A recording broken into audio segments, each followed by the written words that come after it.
Buongiorno, io sono Mitch e vi do il benvenuto nella mia cucina. Oggi prepareremo un dolce molto amato negli Stati Uniti, che con la sua facilità e la sua bontà riuscirà sicuramente a ritagliarsi un posticino sulle vostre tavole. Il banana bread, il pane alle banane. Esistono diverse versioni e ognuno si può sbizzarrire a creare la propria. Nel mio caso, alla ricetta base, ho deciso di aggiungere delle noci e della cioccolata.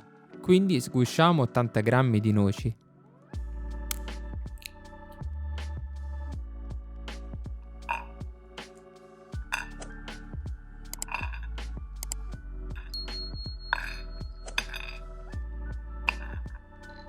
Tagliamo grossolanamente una tavoletta di cioccolato fondente.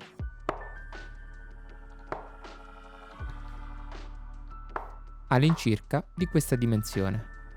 E mettiamo tutto da parte. Dentro una ciotola inseriamo 220 g di farina 00 setacciata.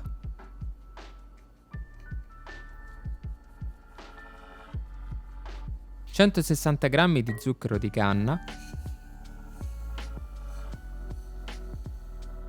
7 g di lievito per dolci e 3 g di bicarbonato. E infine la cannella in polvere a vostro gusto. Io ho messo circa 2 cucchiai abbondanti. Ora passiamo all'elemento principale di questa ricetta, le banane. Ci serviranno circa 4 banane mature. In questo modo la dolcezza naturale del frutto renderà il dolce ancora più squisito.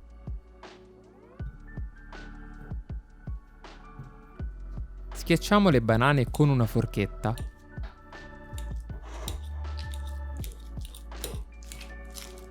Poi aggiungiamo 2 uova intere.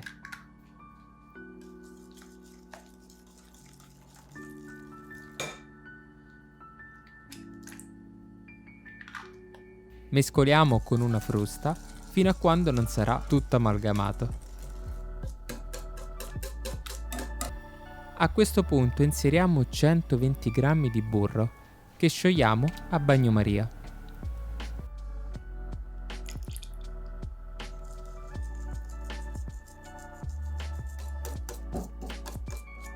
Aggiungiamo in 2 volte le polveri che abbiamo precedentemente preparato e mescoliamo.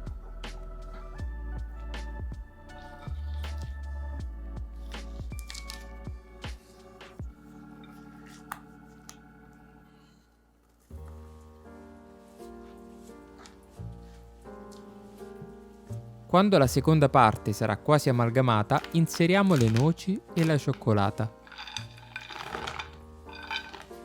L'impasto non andrà lavorato troppo, altrimenti si rischia di ottenere una mollica poco friabile.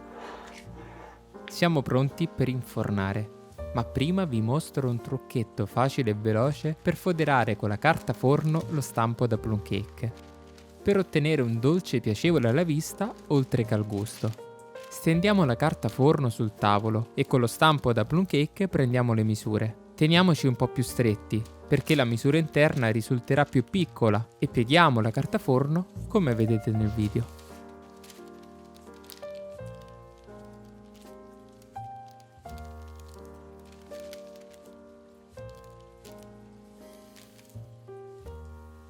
Tagliamo in questi punti e il gioco è fatto.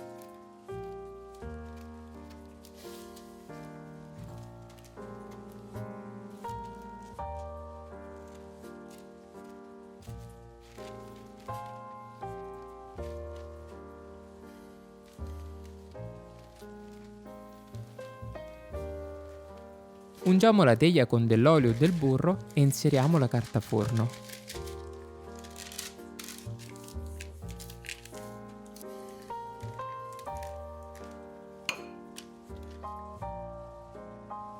Guardate la differenza tra la carta forno prima e dopo.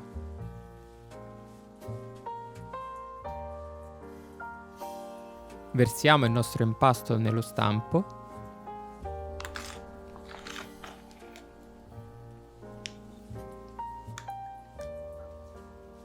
Sbattiamo delicatamente sul fondo della teglia per togliere l'aria. Questa, essendo un cattivo conduttore, può rendere la cottura non omogenea. Tagliamo 2 striscioline da una banana e aggiungiamole a decoro del nostro banana bread.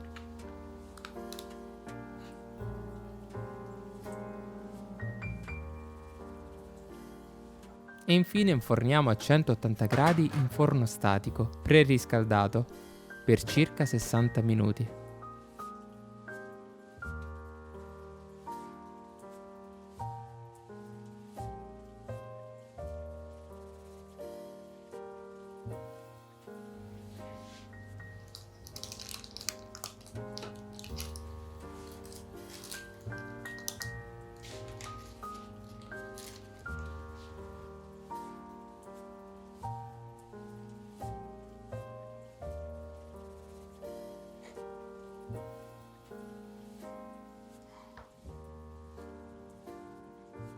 E non ci resta che impiattare, mangiare e buon appetito!